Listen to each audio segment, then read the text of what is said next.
I inhaled the smoke too deeply before realizing I was still standing in the alley beside the studio, cigarette trembling between my fingers. The ember glowed against the dusk like a warning beacon, one I'd ignored until now. I'd come to surprise Victoria at her first swing dance lesson. She'd texted me that this new hobby was just to blow off steam after a long week in the office. I pictured her laughter spilling through the doors, her hand warm in mine as we learned those jazzy steps.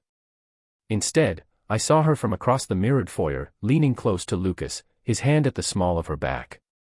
She wore the same navy leggings she'd slipped on that morning, and that was exactly why I recognized her silhouette before she noticed me. Smoke curled in my lungs, and the bitter tang stung my tongue as I watched Lucas brush a loose strand of hair from her forehead. Their heads dipped together in a private joke. She laughed, eyes bright with something I'd never seen. My jaw locked. For a heartbeat, the world tilted, and I felt suspended between the beat of the bass line inside and the rapid thump of my heart. I stepped forward. The cigarette fell from my numb fingers and clattered against the concrete, its ash scattered like shattered trust. My boots echoed on the pavement as I crossed to the glass doors. Inside, pairs clung to each other in rhythmic embrace, familiar and alien. Victoria's toes hooked against the studio floor, ready for a turn, while Lucas counted out the next beat in a low voice. My throat tightened. I leaned my forehead against the cool glass, fogging it with a breath that tasted of regret and rage. I pressed a hand to my chest, trying to steady the quiver in my core.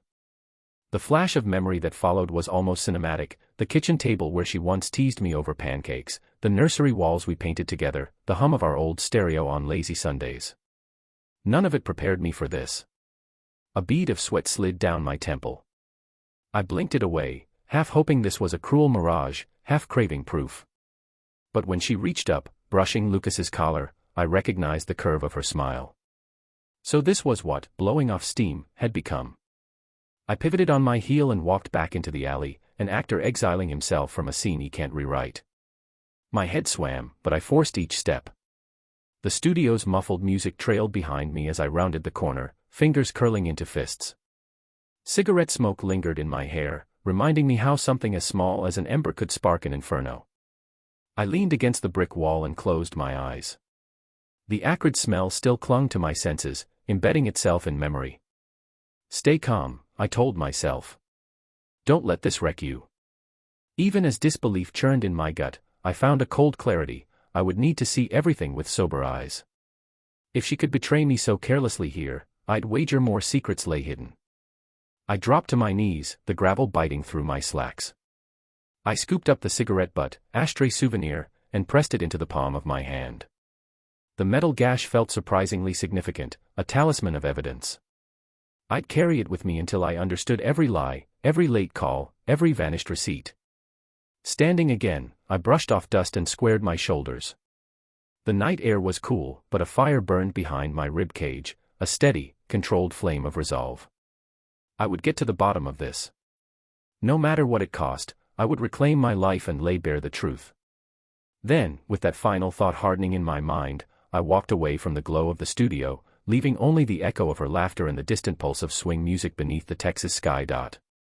I spent the next few evenings replaying that moment in my mind, the embers' glow still vivid against the dusk. In the back of my hand, the dented ashtray felt heavy, an unexpected keepsake. It had become the lodestone for every memory I'd once held dear. Flashback: the early days we first danced together at our backyard barbecue, no studio lights, just fairy bulbs strung between oak branches. Victoria's laughter rose above the country playlist, and she spun me barefoot on the grass. Her hair caught the lantern glow. I thought then her smile could outshine any spotlight. Those first steps felt effortless, like home. Small cracks began to show months later. I noticed odd charges, a $60 dance workshop fee on our joint credit card. I asked, she brushed it off as a one-off charity event. Then there was the early morning text I saw, timestamped 3:17 a.m., followed by her silencing her phone for the rest of the night. Each clue seemed trivial alone, but together they formed a pattern. One afternoon, I came home to find her ballet flats discarded by the coat rack. I asked if she'd been to a meeting. She laughed, said she'd just tried them on for an upcoming trip. But at the studio, I'd seen those same navy leggings. I tucked that detail away like a clue in a case file. Evidence gathering I began with the simplest source, my own memories. I replayed conversations in my head, how she'd talk about Lucas as a talented instructor, and how I'd been too trusting to read between the lines. Then I turned to hard data. At my desk, I spread photos of receipts and calendar prints. I cross-referenced her book club notes with the studio's public schedule. The more I compared, the more the mismatch jumped out. On Tuesday evenings, she'd claimed yoga, yet the swing studio website held flyers for beginners jazz classes at the exact same hour. When I confronted her about yoga, she'd sounded annoyed. Why do you care so much? I worried then that my own doubts made me controlling. But now, the pieces snapped together. I downloaded her voicemail list, filtered by unknown. There were 4 messages from an unlisted number, all brief, 5 minutes, same place, tonight. I backed up each file to a locked folder on my laptop. This digital archive felt clinical, more reliable than any conversation I might have. Eavesdropping in confidence, my best friend, Marco, noticed my distance at our regular Thursday poker night. I downplayed it as work stress. But he pressed, "You've been checking your phone like it owes you money." Under his prodding, I admitted there were strange gaps in her schedule. He offered to pick up the slack, watch the kids, pretend I was on a business trip, anything to give me time. His loyalty reminded me I wasn't alone. When I spoke to Victoria's childhood friend, Clara, she confessed that Victoria had become obsessed with swing. Clara assumed it was just a new hobby. She didn't realize Victoria had started lying about where she'd been. That conversation confirmed what I feared. Victoria could compartmentalize her life so completely that even her closest friends were in the dark. Quiet surveillance. I installed 2 small cameras in our kitchen, one perched atop the fridge, the other inside a decorative birdhouse on the porch. Their lenses captured every entry and exit. Over one weekend, I reviewed footage, Victoria slipping out at 8:12, back by 9:07, the porch cam showed her turning the corner toward the studio doors. Each time, she glanced over her shoulder, as if checking if I'd noticed. The ashtray, moved from my hand to my desk, became a bookmark. Each time I reviewed emails or videos, I'd rest my fingers on its cool rim. The metal's chill reminded me that betrayal could flake away trust just like smoke turns to ash. Emotional undercurrent through all this, I kept my grief muted. With the children, I smiled at breakfast, hid my bruised heart behind cheerful chatter. At work, colleagues commented on my calm composure. Inside, though, I catalogued every lie, every evasion, like entries in a ledger I intended to balance.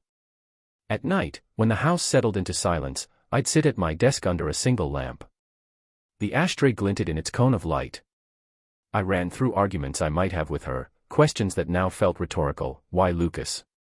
Why swing lessons? Why not tell me? I typed up my recollections, printed them, and placed them in manila folders labeled Evidence A, Evidence B.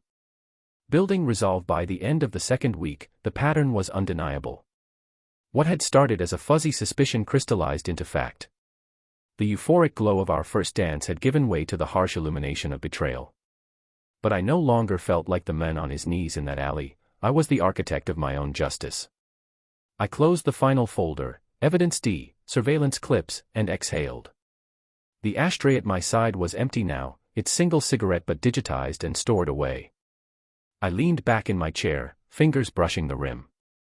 In its circular shape I saw a beginning, a ring of accountability I intended to close around the truth. Tomorrow, I'd make the calls to a lawyer. Tonight, I would sleep, rested, determined, prepared. The memories of happier times still lingered, bittersweet, but they no longer held me hostage. I was ready to move forward, step by methodical step, toward the resolution I deserved. I arrived at Sloan and Patel law offices the morning after I finished cataloging every piece of evidence. The lobby was hushed except for the soft click of heels on marble floors, and I felt a strange calm as I checked in. The receptionist directed me to Marisol Patel's office, where a mahogany desk and a single potted orchid created an unexpected sense of order. I laid out my folder of receipts, voicemails, and surveillance stills on her desk, and watched her scan each page with professional detachment. When she looked up, I saw approval in her eyes, not the triumph of a prosecutor, but the respect of someone who understood the value of a meticulous plan. By mid-morning, I'd signed retainer papers and had a list of documents to notarize: our marriage certificate, joint bank statements highlighting the swing studio charges, the printed logs from my porch and kitchen cameras. I left the office clutching the list like a blueprint to a fortress. The notary down the hall stamped each sheet with a crisp impression that echoed louder in my mind than I expected. Every authoritative thud of rubber against paper felt like reclaiming a piece of the life that had slipped through my fingers. Back home, I converted my dining table into an impromptu command center. Receipts taped to one wall, photo prints of my wife stepping out in leggings I recognized from the studio on another, and a spreadsheet of suspicious transactions glowing on my laptop screen. I cross-referenced dates and times, linking her yoga nights to Lucas's jazz dance schedule, and watching each confirmation email flicker up in my inbox like a nail hammered into the coffin of denial. I labeled each digital file, voicemail A, receipt C, surveillance clip 3, and backed them up to an encrypted drive. When I held the drive in my hand, it felt as solid as a steel bar of justice. Word spread only to the few I trusted. Marco, my best friend, had noticed I was more withdrawn than usual. Over burgers at our local pub, I confessed part of what I'd uncovered. He didn't flinch or judge. He pulled out his phone and offered to let me forward any calls I didn't want to hear, help with watching the kids so I could meet my lawyer, anything. His loyalty reminded me that even when the person you trust most betrays you, there are others who stand by your side. Clara, a childhood friend of Victoria's, provided a written statement after I approached her gently. She admitted she'd seen Victoria slip out late at night, always with a furtive glance over her shoulder.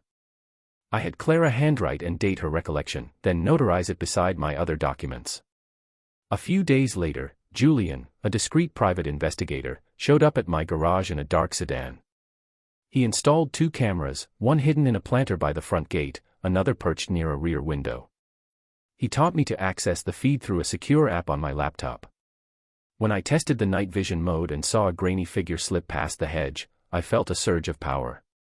Finally, I could watch without relying on memory or conjecture. Between appointments, I drafted a custody proposal. I formatted it neatly, a 50-50 weekend schedule, alternate holidays, summer months divided evenly. Next to each bullet point, I wrote a brief rationale: my stable office hours, our parents' willingness to help, the proximity of my home to both schools. It took longer than I expected. Each justification felt like placing another brick in a wall that would protect my children from chaos. Late one afternoon, I met my father at the cafe where I used to take my prom dates. He stirred his tea while I reviewed Marisol's suggested motions: temporary exclusive possession of the family home, joint legal custody with primary residence under my roof, an injunction preventing transfer of any significant assets. He listened quietly, then placed a hand on my forearm. "You've built a fortress," he said. "Just make sure it's not so rigid that your heart can't still live in it." His words reminded me that even a measured response needs a place for emotion. The next appointment was with Dr. Harper, the child psychologist Marisol recommended. I sat in a softly lit office while she taught me how to talk to our 6-year-old twins about divorce. "Use simple language," she said, "and reassure them that you both love them, even if you won't be living under the same roof." I took notes furiously, imagining their small faces and the questions I'd need to answer. Each tip formed another layer of my plan, one not just for winning a case, but for preserving my children's sense of security. Then came my bank meeting, where a manager printed out every transaction on Victoria's cards for the last year. We highlighted swing studio fees, dinners at late hours, and unexplained ATM withdrawals. I assembled the printouts into tabbed sections: financial discrepancies, lifestyle changes, unexplained absences. At home, I slid each printout into clear sleeves in the binder, and the binder itself felt heavier with each edition, like a weight I could finally set down in court. By the end of the second week, I had everything: notarized packets, surveillance video stored on encrypted drives, witness statements, financial logs, and custody proposals. In Marisol's office, she flipped through the binder one last time and nodded. "This is airtight," she said.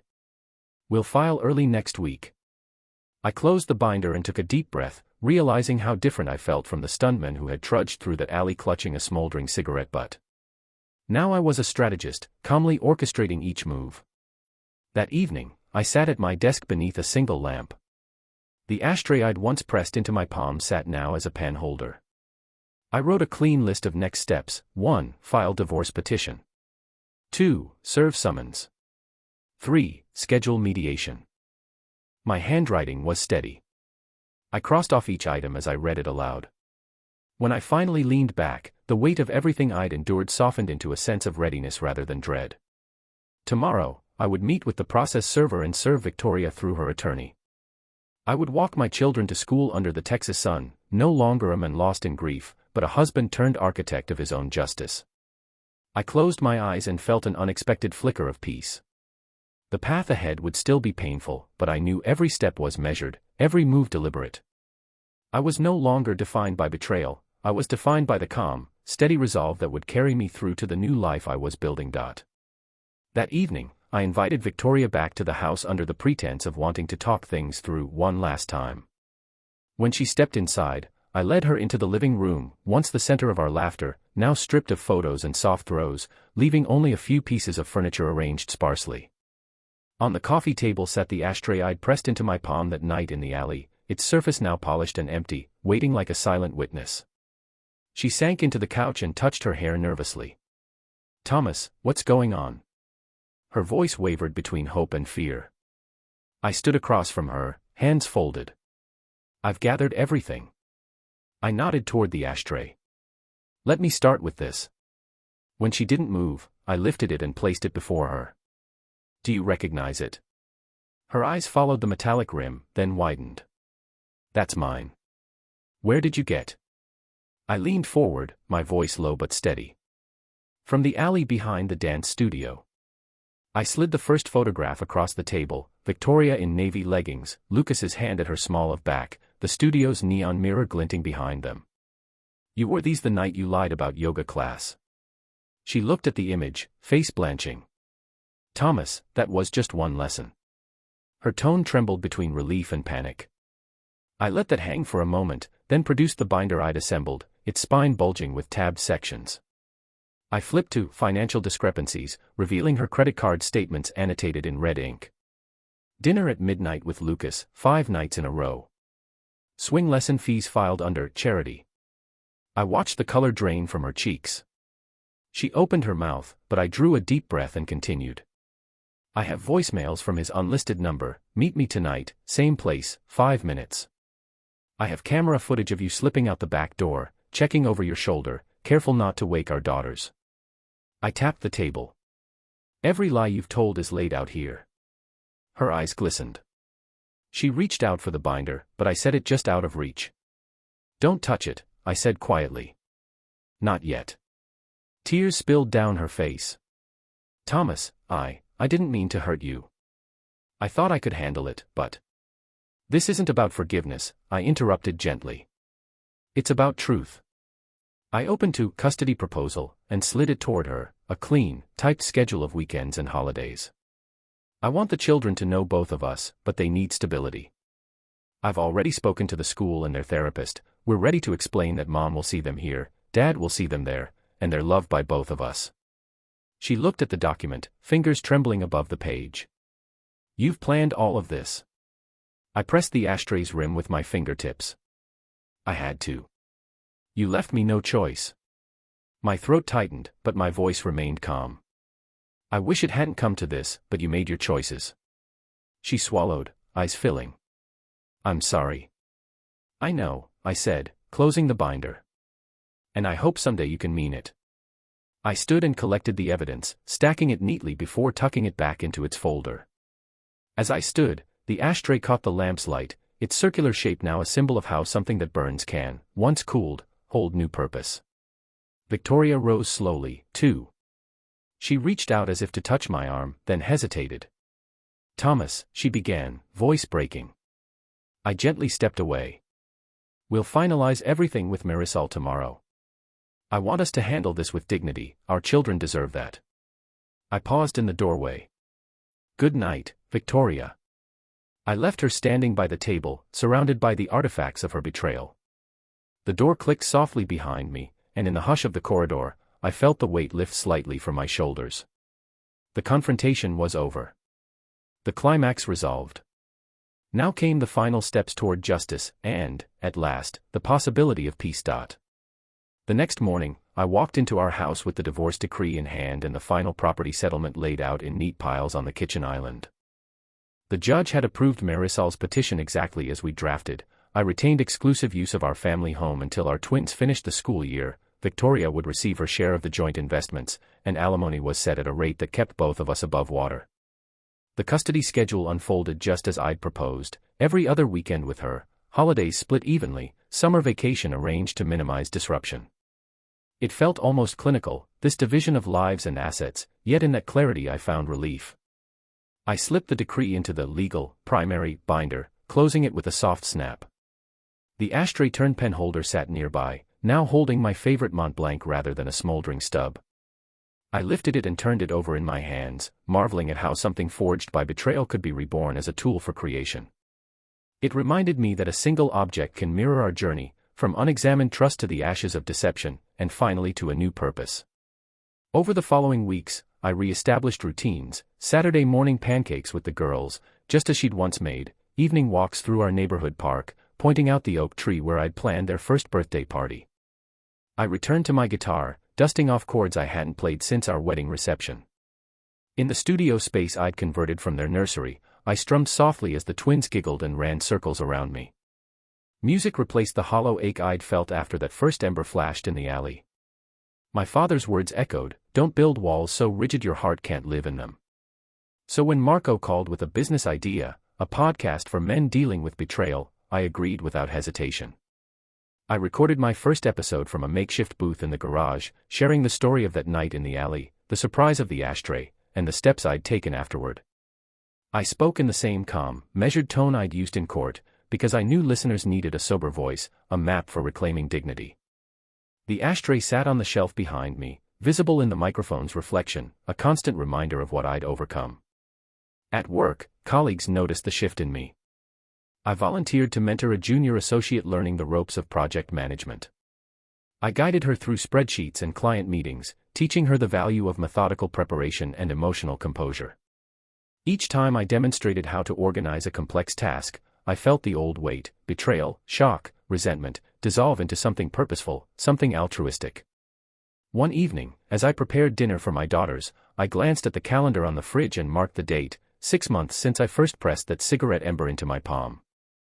I paused, hand on the marker, and smiled. It had been a journey through grief and strategy, confrontation and closure, but it had led me here, to a place where pain was tempered by resolve and loss had been transformed into a fresh start. I tucked the marker away and called the girls to set the table. Their laughter filled the kitchen, warm and unguarded. I realized then that justice wasn't just in legal judgments or divided assets, it was in quiet moments like these, when the past's shadow had faded enough to let hope shine through. And as I watched them pass plates and pour juice, I knew I was ready for whatever came next.